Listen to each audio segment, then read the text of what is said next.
antsy eo amin'ny fitoerana iavana ny ffiana fa inona ny fitopolo amin'ny zato sy ny 76 sy ny fasivy amin'ny dimapolo amin'ny efajato ka sy ny 59.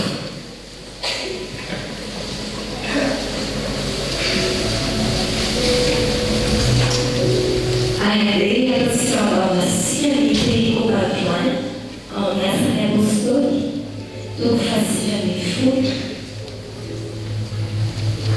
andiny voalohany sy faharoa.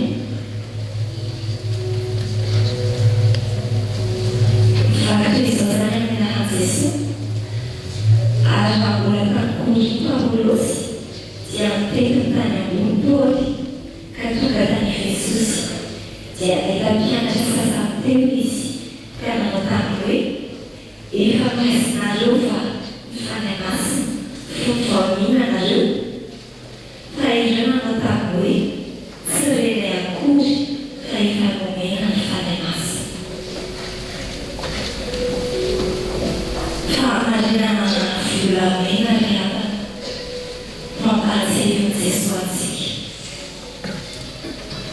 Rehefa nandray asika dia nomena ny fanahy masina. Rehefa nandray asika dia nomena ny fanahy masina. Antsika mbola hivavaka.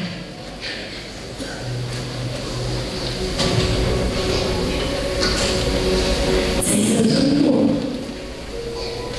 misaotra anao zahay yang fanahinao masina no raisinay raha mino anao zahay.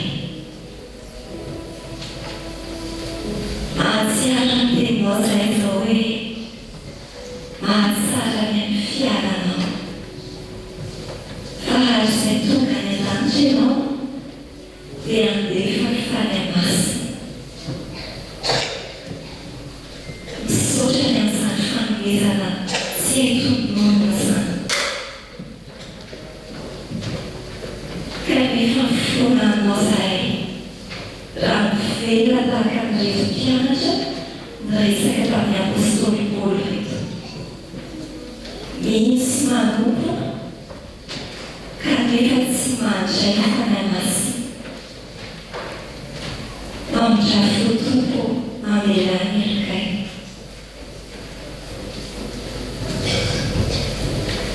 Aoka fanahinao masina hiasa aminay ary tanteraka izay nanohanao azy.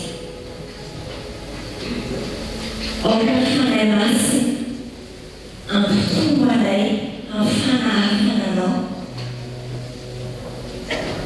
Aoka fanahy masina Tompo anavao isanandro isanandro ny fonay, ny fanahinay, ny sainay ananany fifandraisana velona aminao.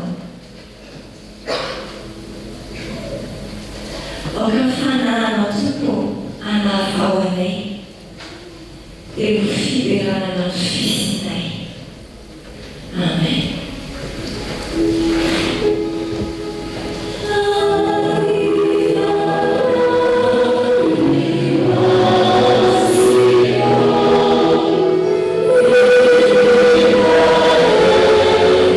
Oh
Isika ao perikokadoanana ao amin'izany toy fahafito.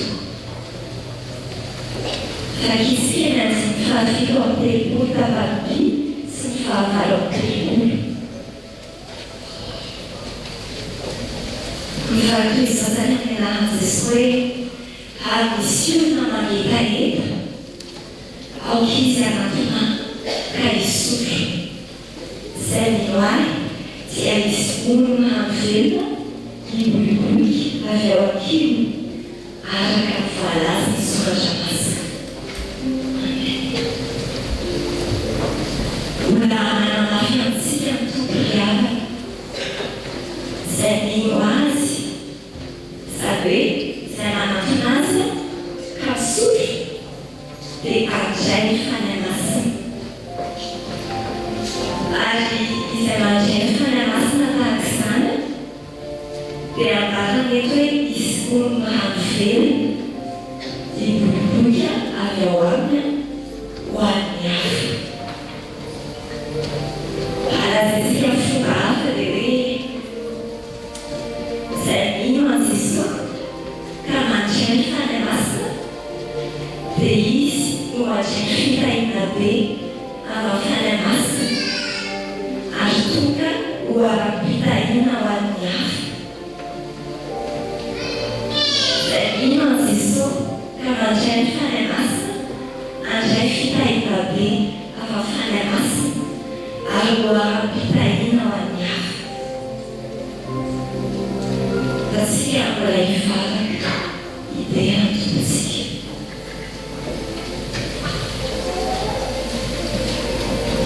Tsy mitsahatra misaotra ny mazay Jesosy dia ny fanahy masina izay efa maraisinay.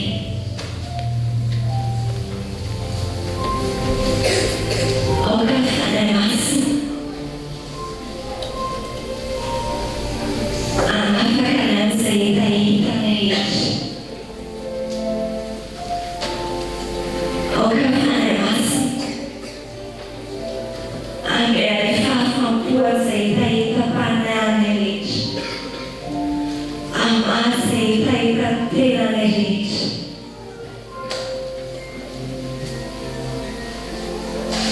Amin'izao fotoana izay Tompo fa tena marina ao fiainanay izany hoe misy olona havelona miboliboly ao aminay. Tahio fiainanay, tahio izahay mba ho loharam-pitahiana ho an'ny namanay. Tahio koa izahay Tompo mba ho mpitondra famonjena ho an'ny sasany mba hitarika aza ho eo aminao ka hisotro koa izy, hisotro aminao ilay loharanay.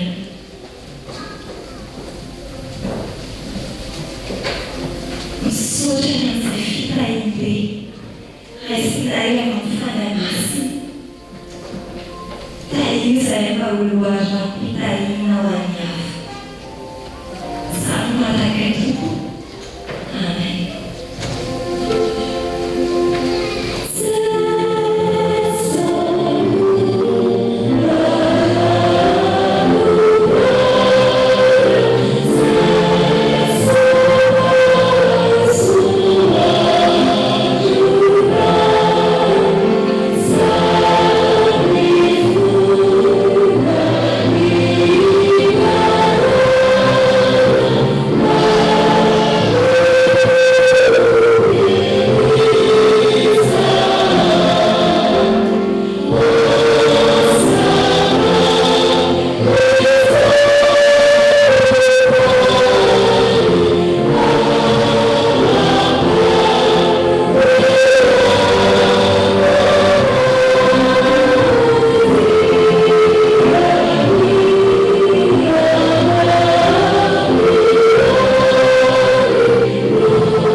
fahavalon'ny volana May taona 2020 alahady fahatelo manaraka ny Pasika ary alahady ny sampana lehilahy kristianina manerana ny sahan'ny efitsika aminy ibanjinantsika ndoa hevitra manao hoe manavao ny fanahy masina ry avana manala ho amin'ny tompo ho amin'ny fanahinareo ny fahasoavan'i Jesosy Kristy tompo amen. Andeha hitsangana ny fiangonana isaotra sy hideran'Andriamanitra isika amin'ny alalan'ny salamo amin'ny anaran'i Jesosy manao hoe Andriamanitra tafatoetra ny foko mifanako ny hira sy ankalasa mivoaza ary falisy lokanga ifinarana koa aho hiderana ho eny amin'ny firenena maro aho Jehovah ary ankalazanao eny amin'ny jentilisa fa lehibe mihoatra ny lanitra ny fanondraponao ary nipaka eny amin'ny rahona ny fahamarinanao misandratana ny lanitra ianao Andriamanitra ary aoko ety ambonin'ny tany rehetra ny voninahitrao mba afaka malalanao tivonjeo ny tananao ankavananao kavalio amen.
Yaraka hiambavatsika ry havana Andriamanitra ratsito rainay amin'ny alalan'i Jesosy Kristy indreto izay malalanao izay toy izao dia ny fahasoavana sy ny fanondrapo hafaninao misaotra noho ny fivimbinanao sy ny fitantananao mandritra izay herinandro izay. Misaotra noho ny fombanao anay na tamin'ny andro mora na sarotra. Tsy vitanay Tompo ny miaina lavitra anao, fa tia namafy izany fifandraisana izany izay anio dia voza ny fanahinao indray. Ka avelao re mba eo akaikinao izahay, mba fa eo ny mahatsara anay. Avelao re mba ankasitranao izao fivoriana tanterana izao, fa ataonay amin'ny anaran'i Jesosy ary amin'ny anarany ihany koa nanaovanay izany mivavaka izany. Amen.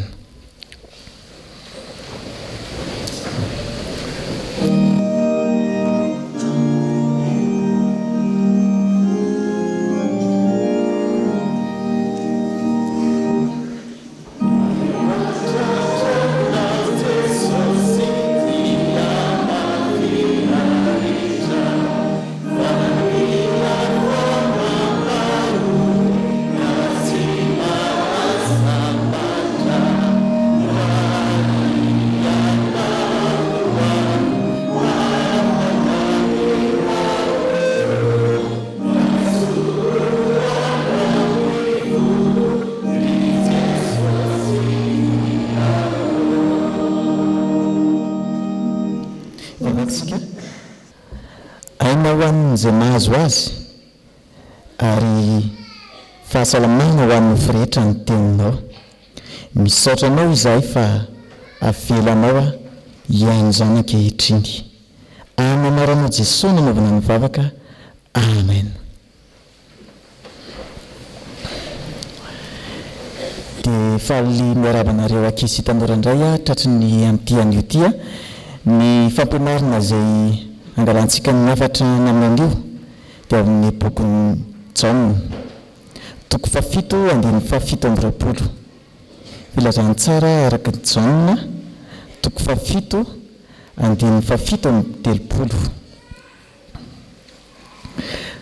Rehefa hitantsika izany dia ndeha raha antsika mamaky amin'ny rahan'i Jesosy manao hoe ary tamin'ny andro farany izay andro lehibe tamin'ny andro firavoravoana dia nitsangan'i Jesosy ka niantso nanao hoe raha misy olona mangetaheta aoka izy anantona ka hisotro. Amen. Neveritsika le farany tapany farany iny eo amin'ny hoe raha misy amin'ny anaran'i Jesosy raha misy olona mangetaheta aoka izy anantona ka hisotro. Izy moa le lazainy eto Jesosy anatona Jesosy zany. Araka ny manam-pahaizana sy ny pahaisance ary zandra malala dia ny olombelona dia afaka miaina tsy misakafo fientin-kanina zany io mandritry ny 30 ka hatramin'ny 70 andro eo. Mahavita miasa n'izany zany ny olombelona.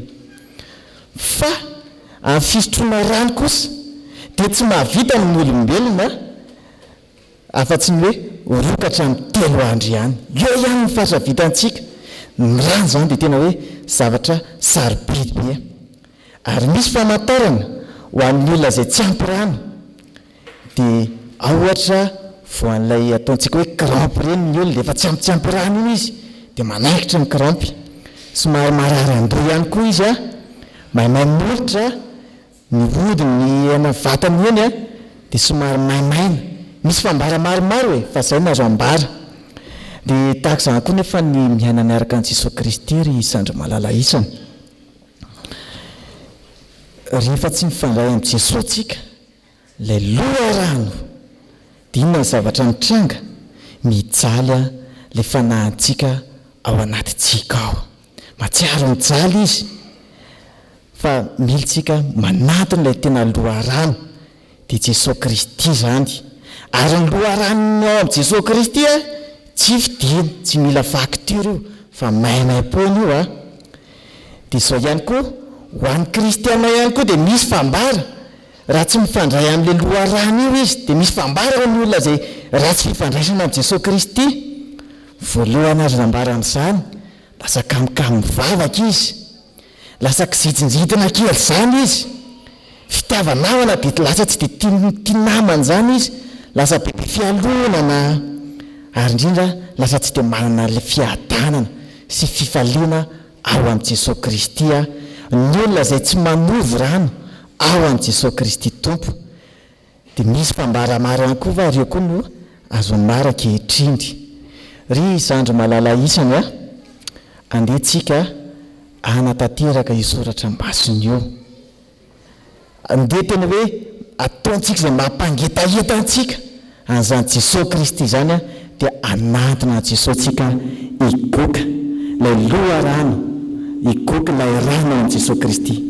Raha kamokamo mivavaka zany ianao dia inona natao? Andeha manatona Jesosy Kristy. Raha mangetaheta fahendriana anao fa pedy ny dada sy ny ena hatrany dia andehantsika anatona Jesosy Kristy. Raha mangetaheta fahalalana sy fahaizanao fa tsy dia mamiratra loatra nampianarana any, andeha ina atao? Anatona Jesosy Kristy. Mahatsiaro tsy misy namana ve ianao, mahatsiaro tsy dia misy mpitia ianao, tsy dia mahazo fitiavanao, dia inona natao? Anatona Jesosy Kristy tompo. Ry zandry malala isany ao amin'i Jesosy Kristy ny zavatra rehetra izay dia tavintsika, ary loha rano tsy mety rehetra izy. Andeha veritsika farany ilay tsinjery izay natao androany teo, dia ilay tapany farany izay efa nataontsika teo maveritsika. Amin'ny anaran'i Jesosy manao hoe raha misy olona mangetaheta aoka izy anatina ka hisotro. Aiza mahitantsika an'izay? Jaona 7:7-7. Tapany by misaotra tompoko. Dia hivavakitsika. Jesosy zokinay nofo mazoto manantona mamandrakariva izahay eo amin'ny androm-piainana rehetra na inona zava-misy. Amin'ny anaranao Jesosy nanaovana ny vavaka. Amen.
Jesosy Kristy tompo, fanilo tongotray ary fanjavany lalanay ny teninao.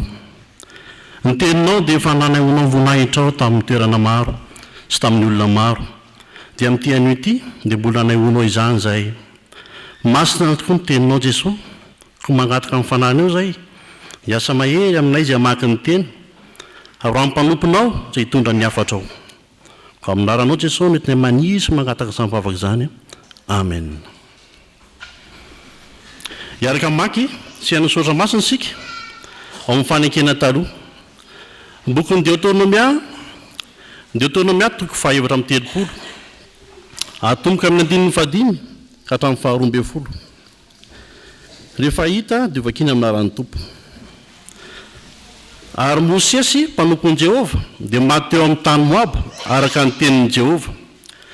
Ary naleviny tao andohasa tao amin'ny tany Moaba tandrifon'ny Betipoera izy, ka tsy misy olona malala amin'ny fasany mandrakandroany. 400 taona Mosesy vao maty, ary tsy pahina ny masony na ny ena ny heriny. Ary ny zanak'Israely nisaonan'i Mosesy 30 andro teo amin'ny Arbotamoara. Dia tapitra ny andro tomanina nisaonana ny Mosesy. Ary Josoa zanaky Nona dia feno ny fanahy-pahendrena fa efa nametraha Mosesy tanana izy. Dia neno azy ny zanak'Israely ka nanao araka izay nandiny Jehovah ny Mosesy. Ary tsy nisy mpaminany intsony niseho tamin'ny Israely tahaka ny Mosesy, izay fantatr' Jehovah ny fanatrika tamin'ny famantarana rehetra sy ny fahagagana izay nandrahan'i Jehovah azy mba ataony tany Egipta, tamin'ny Farao sy ny mpanompony rehetra ary ny taniny rehetra, ary tamin'ny herin'ny tanina rehetra sy ny fampatahorana lehibe rehetra izay nasehon'i Mosesy teo amin'ny mason'ny Israely rehetra. Hotoizantsika ny famakiana ny soratra masina ao amin'ny fanekena vaovao filazantsara araka ny Jaona toko 7 ny 7 amby 30 ka hatramin'ny 470. Ary ho faranantsika ny famakiana ny soratra masina ao amin'ny boky asan'ny apôstôly toko 7 ny 1 ka hatramin'ny 7. Rehefa izany dia ho vakiana amin'ny anaran'i Jesosy. Ary tamin'ny andro farany izay andro lehibe tamin'ny andro firavoravoana dia nitsangana Jesosy ka niantsona nanao hoe: raha misy olona mangetaheta, aoka izy anatonay ka hisotro. Izay mino ahy dia hiseho ny rano velona miboboky avy ao an-kibony araka ny voalazan'ny soratra masina. Ary ny fanay izay efa ho raisiny mino azy no nolazainy tamin'izany, fa ny fanay tsy mbola nomena satria Jesosy tsy mbola niditra tamin'ny voninahiny. Ary ny sasany tamin'ny vahoaka raha nandre izany teny izany dia nanao hoe: ity tokoa no ilay mpaminany. Ary hoy ny sasany: ity no Kristy. Fa hoy kosa ny sasany: avy any Galili va ny avy Kristy? Tsy voalaza ny soratra masina va fa Kristy dia avy amin'ny taranaki Davida sady avy ao Betlehema vohitra nonenan'i Davida? Dia nisaratsainany amin'ny Jesosy ny vahoaka, ary ny sasany nitady hisambotra azy kanefa tsy nisy nanenjy tanana taminy. Ary raha mbola tany Korinty Apôlôsy dia nitetiny tany ambony Paoly ka tonga tany Efesosy. Dia nahita mpianatra sasany teo izy ka nanao taminy hoe: efa niraisinareo va ny fanahy masina fony voaniny ianareo? Fa ireo nanao taminy hoe: tsy irenay akory fa efa nomena ny fanahy masina. Ary hoy Paoly: ho amin'inona ary nanaovana batisanareo? Dia hoy ireo: ho amin'ny batisan'i Jaona. Fa hoy Paoly: Jaona nanao ny batisan'ny fibebahana ka nilaza tamin'ny olona hino izay ho avy manaraka azy dia Jesosy. Ary raha nare izany izy dia natao batisa ho amin'ny anaran'i Jesosy Tompo. Ary rehefa nametrahan'i Paoly tanana izy dia nilatsaka taminy ny fanahy masina ary niteny tamin'ny fiteny tsy fantatra izy sady naminany. Ary tokony ho 12 lahy no isan'izy rehetra. Amen.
Mamangy atsika amin'ny anaran'i Jesosy tompondray ry havana ary manona trany ny fiadanana izay mihoatra noho ny fahalalana ho amintsika rehetra.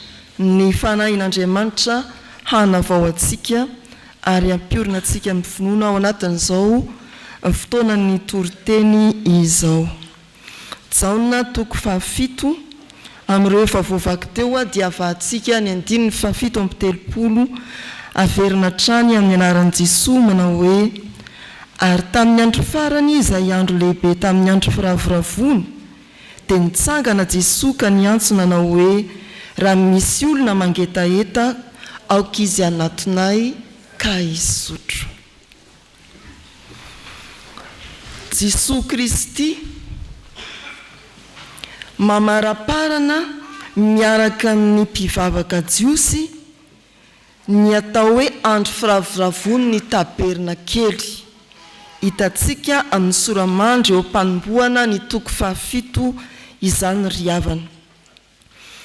Rehefa ny farana ity andro firavoravona ity dia nitsangana i Jesoa ka nitory teny ny mahagaga dia izao.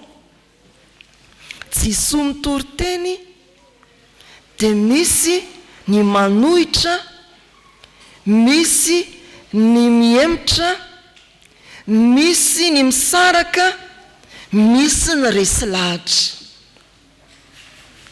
Jesoa no mitory teny fa mieritreritra isika hoe Jesoa mitory teny azy. Misy manohitra. Laza hoe fa Josefa ve ny dadan'io hoe ahoana io mba hitory teny. Zany hitantsika eo amin'ny toko 9. Misy miteny hoe mirediredy, misy demonia olona io.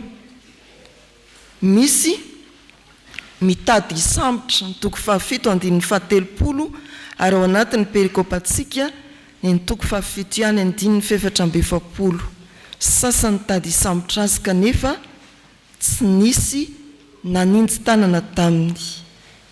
Zany ny setry ny tory teny ataon'i Jesoa. Misy ny emotra eo amin'ny toko 9:9 sy 7:20. Tramin'izany dia maro tamin'ny mpianana ny emotra ka tsy niarana andeha tamin'ny intsony. Hoy Jesoa ianareo koa va mba te hiala. Atao amin'ity perikopantsika ity dia misy sasany 4. Ny sasany nanao hoe ity tokoa ilay mpaminany. Ny sasany nanao hoe ity no Kristy. Ny sasany niady hevitra ny amin'ny fiaviany Jesoa nga moa avy any Galilea fa tsy avy any Betlehem. Ny sasany araka ny voalaza teo nitady hisambotra. Fa misy ny resy lahatra. Mitady any Jesoa ny olona. Toko 9:4. Te hanao zavatra ny olona. Inona no ataonay hiasanay ny asan'Andriamanitra. Toko 9:20. Ity no Kristy. Lay sasany resy lahatra atao amin'izao perikopa izao. Ry havana malala rehetra amin'ny tompo raha miverina manoloana antsika izao antso nataon'i Jesoa tamin'ny famaranana ny andro firavoravona izao. Ny tanjona dia ny andraisantsika ny fanahy masina anavao ka aneketsika ani Jesoa o Kristy. Itenenantsika miaraka amin'ireo sasany resy lahatra hoe ity no Kristy. Handray ny fanahy masina isika ary hiavao ny finoantsika, hiavao ny faharesendahantsika, hiarahantsika amin'ny teny hoe Jesoa no Kristy. Dingana anankiroa ry havana no hitantsika atao amin'izao 7:30 izao. Mitondra antsika amin'ny fandraisana ny fanahy masina ka ahafahantsika mandray faharesendahatra miaraka hiteny tahaka an'ireo sasany manao hoe ity no Kristy. Dingana voalohany dia ny fahatserovantsika hetaheta, mangetaheta, ary ny dingana faharoa manatona sy misotro. Tamin'ny andro farany izay andro lehibe tamin'ny andro firavoravona dia nitsangana Jesoa ka niantsona nanao hoe raha misy olona mangetaheta aoka izy anatonay ka hisotro. Dingana voalohany antsony Jesoa eo am-pahabomaso ny olona mangetaheta. Raha misy olona mangetaheta. Fetin'ny tabernankely dia fetin'ny fararano.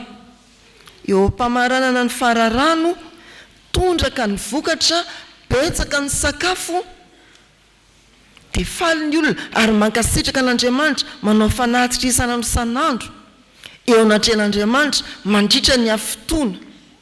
Fa ao anatiny atao hoe fankalazana an'Andriamanitra no ny fetim-bokatra ny fetin'ny tabernakely koa dia isin'ny fahatsakana isan'andro mandritra ny 7 andro ka ny mpisorona eben'ny vahoaka an'Andriamanitra mankalaza an'Andriamanitra ao anatin'ny fetin'ny tabernakely dia mitanjozotra ao aorian'ny mpisorona makany amin'ny farian'ny Soloama matsaka rehefa tonga ao am-piangonana dia falifaly manangana rantsakazo ary miodidina eo amin'ny altara sady manatitra vokatra fa rehefa tapitra ny afotoana mamarana ny andro firavoravona araka ny voalaza eto amin'ity 7:7 ity dia tsy misy intsony ilay mpisorona matsaka ilay mpivavaka faly de faly ka mandia ao anatin'ny tempoly fa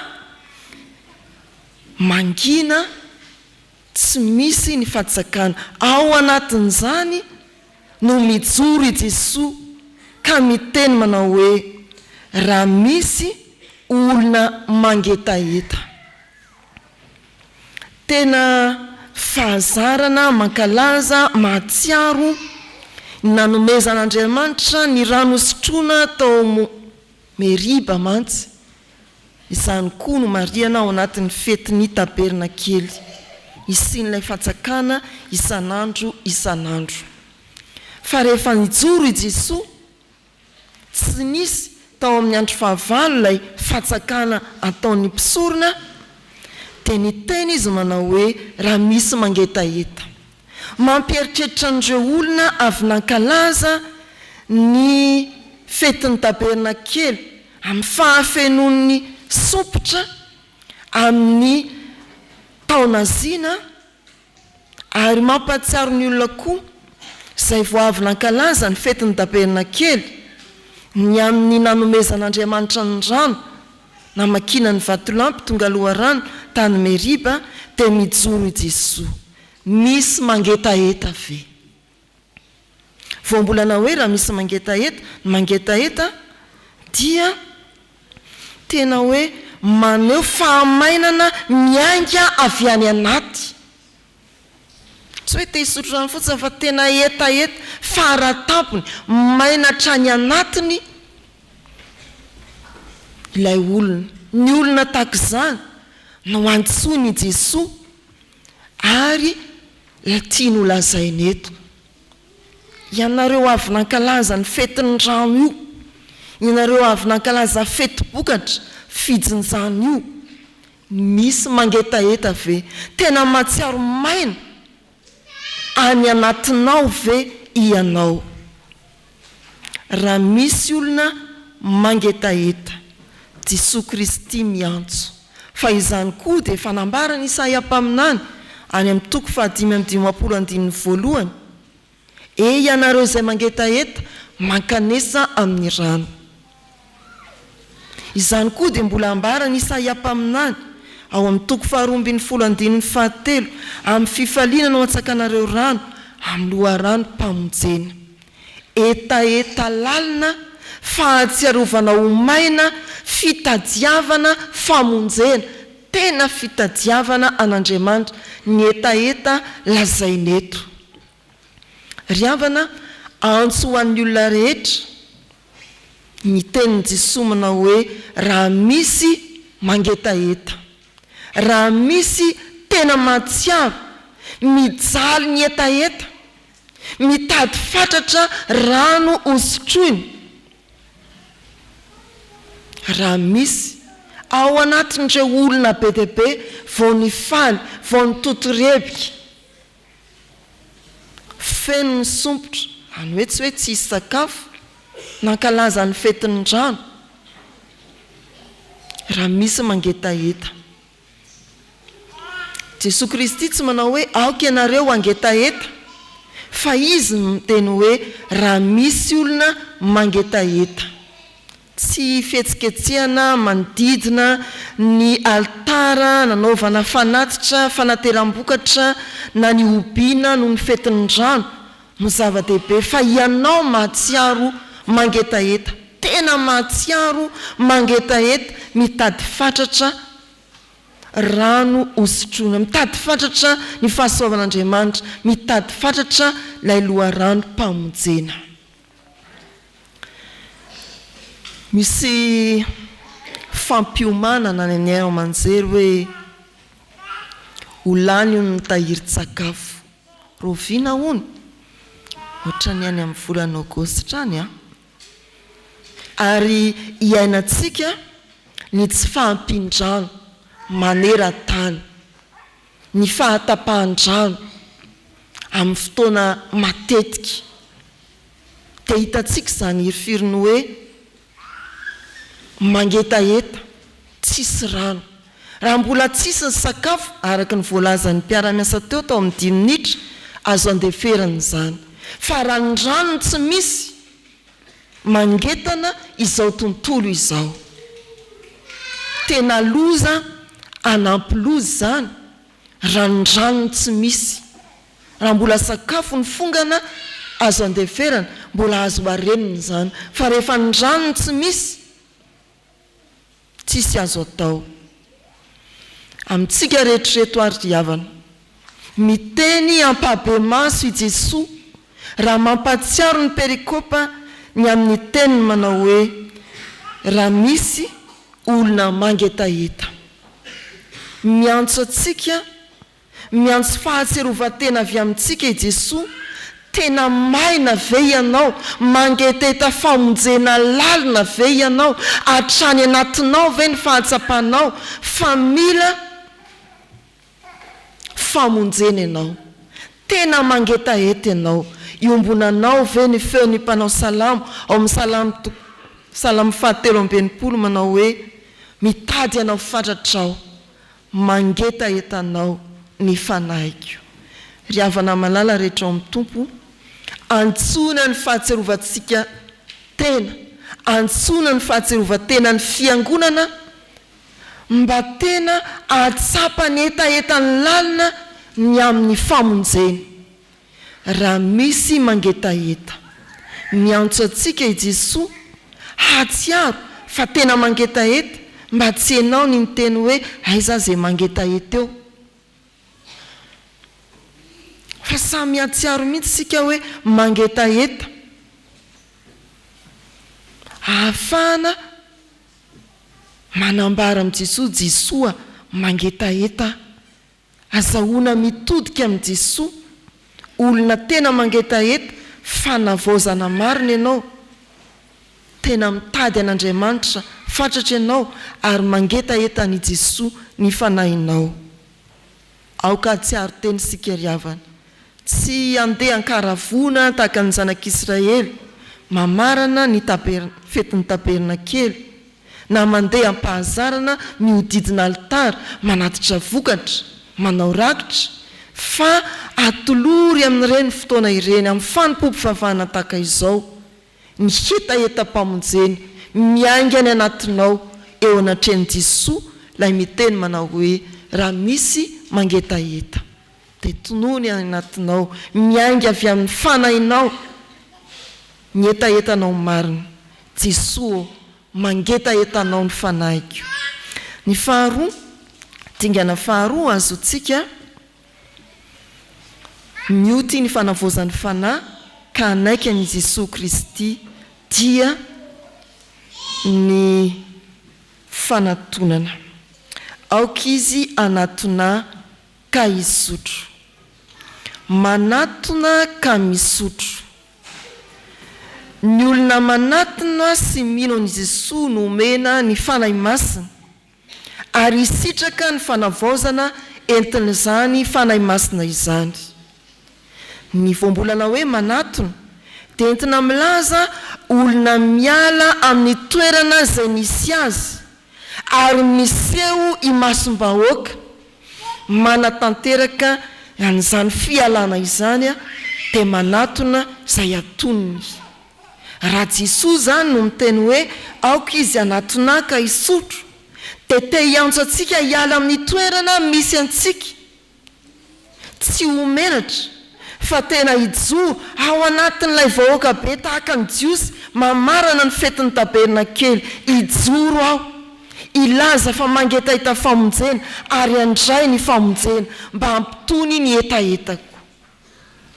Tena miala amin'izay toerana misy ianao eo amin'ilay toerana, ahatsiarovanao etaeta lana, etaeta-pamonjena, tsy matahotra masom-bahoaka fa vonona hijoro. Izaho ilay mila famonjena, aoka izy anatona ka hisotro hoy Jesosy. Fiantsona ombana teny fampanantenana izany ry havana. Ilazany Jesosy fa Jesosy Kristy dia tsy mibe foana. Jesosy Kristy tsy fitoeran-drano pokaty. Jesosy Kristy tsy famorin-drano maina na koka sy arafesina amin'izay mety hitatsika eny an-tanàna isym-panamboarana eny. Fa Jesosy Kristy dia loharano tsy mety ritra, afaka mamatsy ankalalana tsy misy fetra na fepetra, mahatony etaetan'izay mangetaeta famonjena tokoa. Jesosy Kristy tsy mibe foana, tsy fitoeran-drano pokaty, tsy famorin-drano maina sy arafesina na konka, fa izy dia loharano tsy mety ritra, mamatsy ankalalana tsy misy fetra na fepetra, ahatony etaeta-pamonjena miainga ao anatitsika. Tadidinao ve rehefa tapaka ny rano, ianao ndeha hiomana hivavaka na hiasa, dia inona no teny ataonao? Tapaka indray ny rano. Fa tsisy zany ao amin'i Jesosy. Rehefa iny ianao mangetaeta, tapaka ny rano, dia inona no fihetseham-ponao voalohany? Fa amin'i Jesosy, rehefa manatona azy ianao, dia vonona amin'ny fotoana rehetra izy, ahatony etaetanao, etaeta-pamonjena. Tadidinao ve ianao dia atsaka, mihidy ny fantsakana? Dia ahoana hoy ianao? Mampiasa rano isan'andro tokoa isika ry havana, ary tsy hoe isan'andro ihany, fa mety isa-minitra, isan'ora, hitatsika ny olan'izany. Fa ao anatin'izao andinin-tsoratra masina izao no iantsonantsika, ahatsiarovantsika ny olana lehibe amin'ny tsy fetezan'ny olona, andray ny fanahy masina, atoy ny faniriam-pamonjena ao anatiny.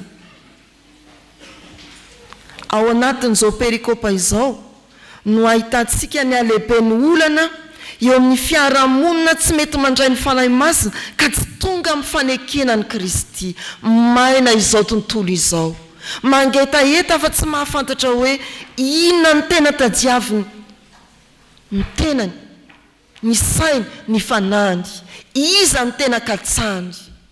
Tady zavatra materialy izy fa tsy mety tony etaetany. Raha misy mangetaeta, mitady sy maniry famonjena miainga avy any anaty, aoka izy anatonaka hisotro, miantso i Jesosy. Aoka hatsiaro tena ho mangetaeta isika, ary anatona tsy homenatra na iza na izy, miala amin'ny toerana misy etaeta-pamonjena, mandroso mba handray ny famonjena. Amin'ny alalan'ny fanahy masina manavao, ny fanoloran-tenanao, ny finoanao indrindra dia ho tsapanao.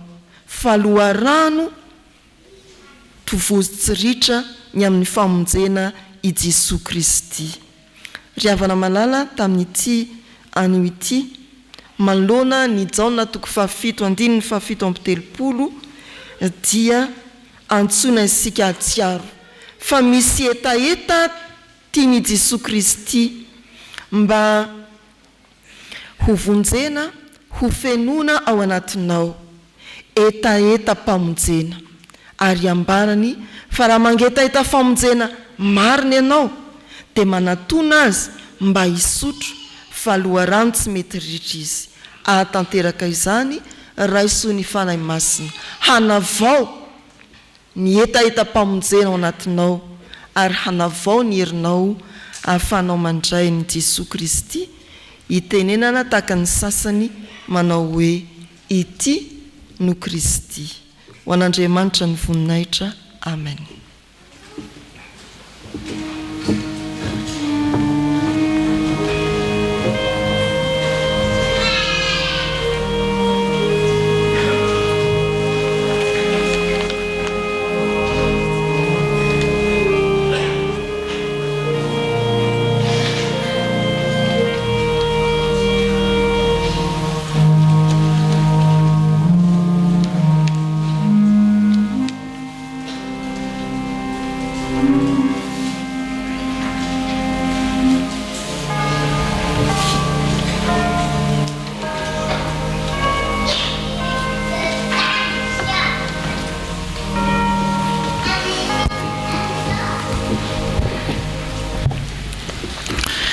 fiariavana iaraka iombavaka isika. Ry Jesosy Kristy tomponay, misaotra nohony amin'ny teninao.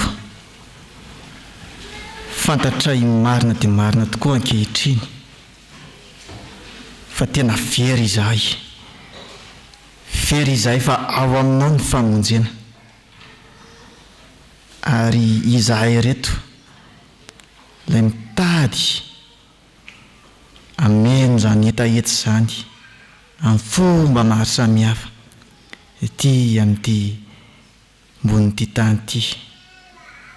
Fenonay amin'ny rentsainy zany, amin'ny mety resaka filany zany, amin'ny resaka fikatsahana arena sy ny karazany rehetrarehetra tompo, fa tsy mety feno fa ay ao aminao rery ihany zany tompo no feno. Jesosy mihoatra lavitra n'izany nefa no afaka omenao ihany koa dia le famonjena ny fanahinay. Afaka mamenina ny anaty ianao tompo fa afaka manavitra ny fanahinay ihany koa ho afaka amin'ilay tao hoe fahafatesana. Ifonanay Jesosy ireo lalana tsy araka ny sitraponao.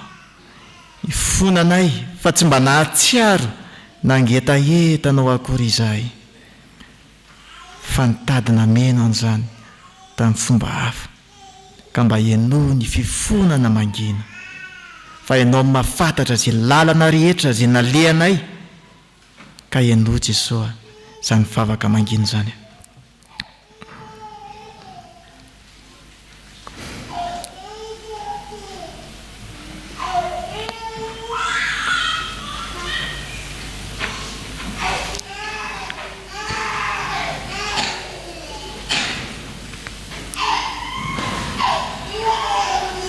Misaotra Jesosy, fantatray fa Andriamanitra mpamindra fo ianao, afaka mameno ny etaeta ananatina ihany koa.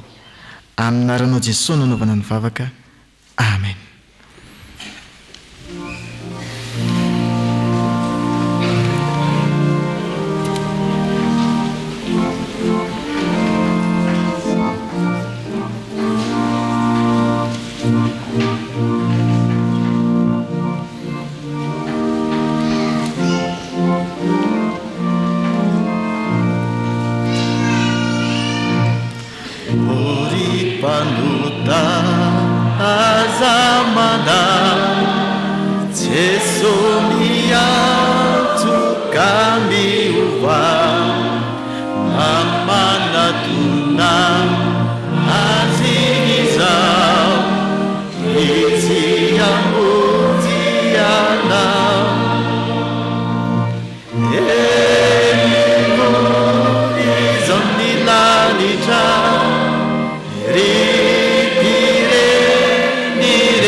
Ry havana ho antsika izay niaiky tokoa ny fahotantsika teo anatrehan'ny tompo ary ny bebaka marina tokoa mitsangana andre ny teny somahafaly atolotra ny tompo antsika ho famelana ny helitsika.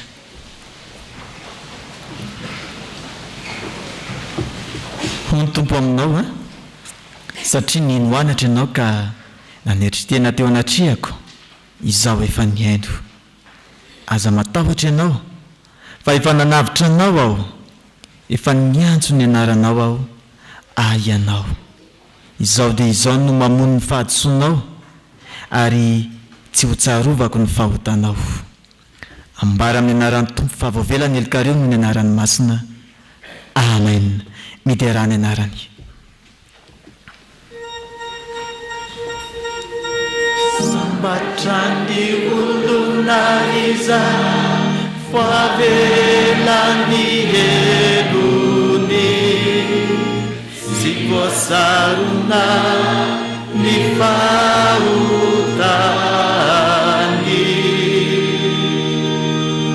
Sambatrany olona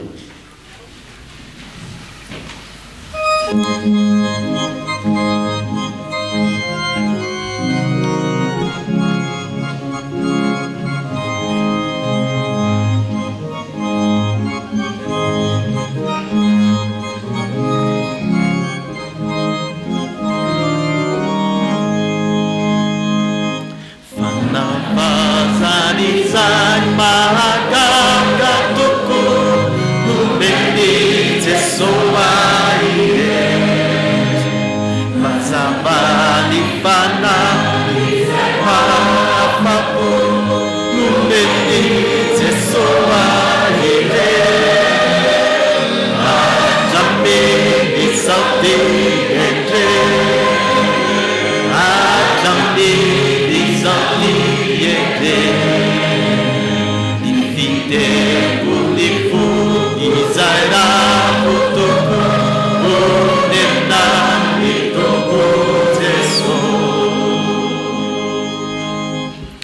ho antsika izay voavela heloka dia ndeha ambarantsika mpahabe maso ny finoantsika araka ny fanekem-ponona larana faharoa izay manao hoe isika mihinan'Andriamanitra iray ray tsy tompanao ny lanitra sy ny tany ary ny zavatra rehetra na ny hita na tsy hita ary an' Jesosy Kristy tompo iray zanaka lahy tokan'Andriamanitra nateraka ny ray ny talohan'izao rehetra izao ny mazava avy amin'ny mazava Andriamanitra tokoa avy amin'Andriamanitra nateraka fa tsy natao ny ray amin'ny ray amin'ny zavatra rehetra izy no naharian'izao tontolo izao noho ny amintsika olombelona sady ho famonjeny antsika dia nidina avy tany an-danitra izy ary nataony fanahy masina nofo avy tamin'ny mariveritsiny dia tonga olona izy nomboana tamin'ny hazo fitsaliana no fanavotana antsika tany nampahany Pontio Pilato izy maty izy ka naleviny nitsangana tamin'ny maty tamin'ny andro fahatelo arak'izay voasoratra izy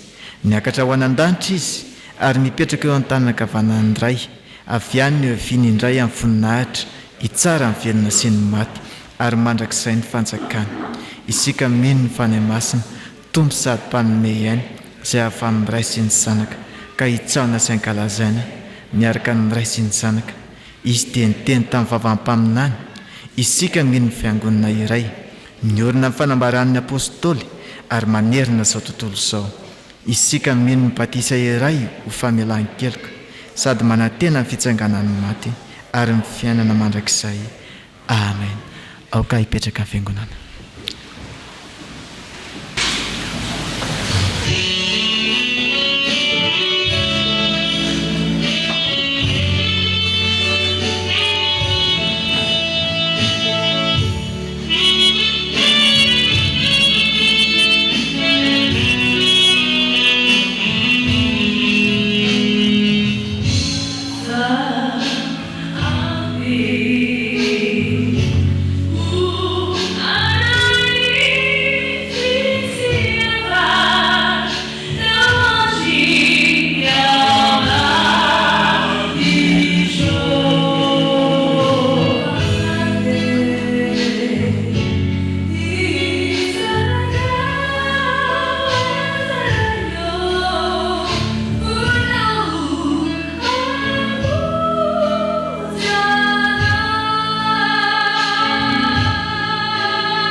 riavana iaraka iombavaka anatin'ny favaka fangatana isika kehitriny manatona anao zay ry tompo andriamanitray araka ny teninao teo dia izay rehetra mangetaheta manatona isotro tompo Jesosy Kristy tompo meo anay izany tompo meo anay lay loharano miboboka ao anaty ao tsy ahafahanay Jesosy Kristy eo mitady zavatra hafa hamenony izany tsony fa aoka ianao Jesosy namenona ao anatinay ao izay rehetra mbola mangetana izay rehetra mbola matsapa resaka fahamainana anatinay ihany tompo aoka ianao Jesosy nameno izany fa fantatray fa ao aminao ny zavatra rehetra fa fantatray fa afaka mameno izany ianao Jesosy miangavy tena miangavy ary izay reto ihany koa Jesosy Kristy tompo ao anatin' izay mety karazana ady sarotra ianao reny mahalala an'izany fa ianao koa ny loharanom-pamonjena vonjeo izay Jesosy ho afaka amin'izany ao izay mety voafatotry ny aretina Jesosy Kristy tompo mba hafao izay Jesosy mba vonjeo izay Jesosy sitrano hoe ao Jesosy Kristy tompo izay mety voafatotra resaka mety ianao mahalala azy dia ianao loharanom-pamonjena anay mba hafao izay indrindrandrindra ho an'ity nosina ity hafao ao anatin'ny fahasairanana ny vahoaka malagasy fa mahatsiaro ambavak'izay ho an'ny sampana lehilahy kristiana tena faly izay Jesosy Kristy tompo fa mamolavola lehilahy ho an'ny tokantrano tokoa ianao Jesosy dia kristiana dia mba tohany hery hatrany izy ireo anompo anao mandrakarivo tohany fahazotony izy ireo Jesosy Kristy tompo hitaona ny ankohonana ho ao aminao Jesosy Kristy tompo ary indrindrandrindra ho lehilahy kristiana tena vaovova ny fanahinao masina ary pana avao ihany koa hiavao mandrakariva hatrany fimbiny izy ireo Jesosy raha mileta amin'ny fitandremana manokana dia ao ireo fikasana maro samihafa ao ireo borao izay efa mandravitra izany sampana izany. Ianao Jesosy Kristy Tompo, anampy azy ireo ahatateraka ireo viana araka ny sitraponao. Hitahiny izany sampana lehilahy kristianina izany. Anampy azy resaka ara-kevitra, ara-pitaovana, ara-bola, arak'izay ilainy rehetra ho fampivelarana ny asa fitoriana ny filazany tsara. Dia vavak'izay Jesosy Kristy Tompo ho an'ny synodam-paharitany izay efa nametrahanao anay. Dia rehefa niseho gazety sy tele reny momba synodanay menatra izay Jesosy Kristy satria vasoka ny voninahitra aho fa mangataka izay Jesosy mba hiasa ianao, mba handamina izay rehetra mikorotana ianao Jesosy, fa fantatra efa fahefanao zany, vitanao zany. Dia mba afaka hitraka izay synodam-paharitany, afaka hifaly fa ianao ny tena mpandresy fa tsy ny olombelona. Manana hetahitana ihany koa izahay izay tonga eto, dia mba hianoho ny vavaka mangina izay asandrany sy ny tsirairay avy ankehitriny.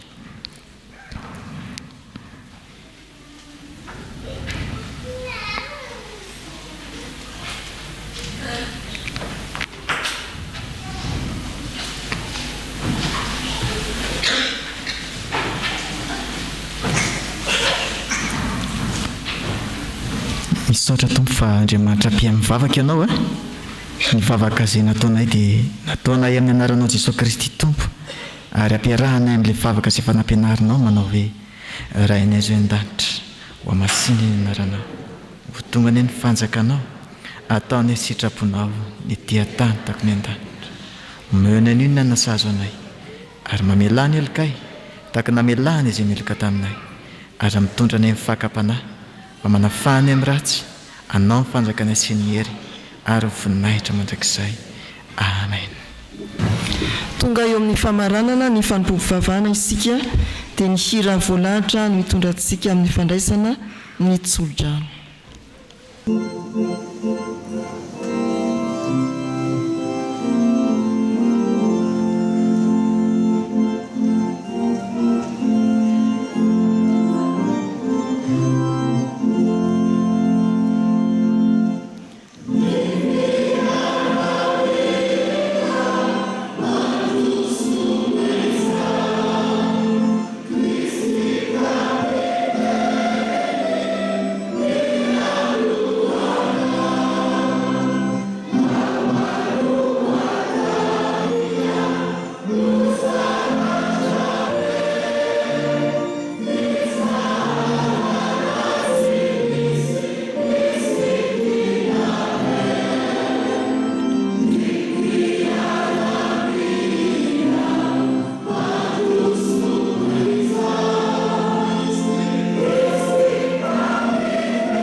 Raiso mba ho tanteraka aminareo ny tsodrany tonona amin'ny anaran'ny Tompo, ary Andriamanitra ny fanantenanany amenanareo amin'ny fifaliana sy ny fiadanana rehetra amin'ny finoanareo, mba hitomonareo amin'ny fanantenana no ny hery ny fanahy masiny. Amen. Amen.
ho an'Andriamanitra irery anany ny voninahitra amin'ny anaran'ny Ray sy ny Zanaka ary ny fanahy masina.